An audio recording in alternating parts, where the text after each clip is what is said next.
സാമ്പത്തികമായി പിന്നോക്കം നിൽക്കുന്ന ഭിന്നശേഷിക്കാർക്ക് കൈത്താങ്ങായി സക്ഷമ. കോഴിക്കോട് ജില്ലയിലെ ഭിന്നശേഷിക്കാർക്ക് ക്ഷേമ പെൻഷൻ പദ്ധതി നടപ്പിലാക്കിയാണ് സക്ഷമ തുണയായത്. ഭിന്നശേഷിക്കാരുടെ ഉന്നമനത്തിനായി പ്രവർത്തിക്കുന്ന സംഘടനയാണ് സക്ഷമ. 2016 കോഴിക്കോട് ജില്ലയിൽ സക്ഷമയുടെ പ്രവർത്തനം ആരംഭിക്കുന്നത്.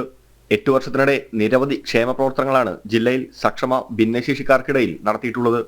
ഭിന്നശേഷി രംഗത്തെ സക്ഷമയുടെ ഒരു പുതിയ കാൽവയ്പാണ് ഭിന്നശേഷി ക്ഷേമ പെൻഷൻ പദ്ധതി.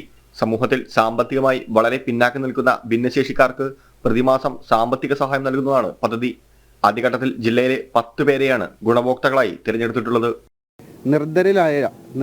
നിർദ്ധരായ വളരെ കഷ്ടത അനുഭവിക്കുന്ന ഭിന്നശേഷിക്കാരെ കണ്ടെത്തിക്കൊണ്ട് അവർക്കൊരു പെൻഷൻ പദ്ധതി ഇന്നിവിടെ മഹത്തരമായിട്ട് ഇവിടെ നിന്ന് ഉദ്ഘാടനം ചെയ്യപ്പെടുകയാണ്.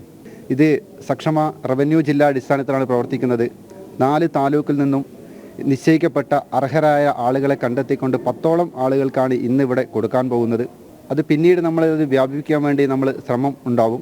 സമൂഹത്തിലെ സുമനസ്സുകളുടെ സഹകരണത്തിലാണ് സക്ഷമ ക്ഷേമ പ്രവർത്തനങ്ങൾ നടത്തിവരുന്നത്. ജനം, കോഴിക്കോട്.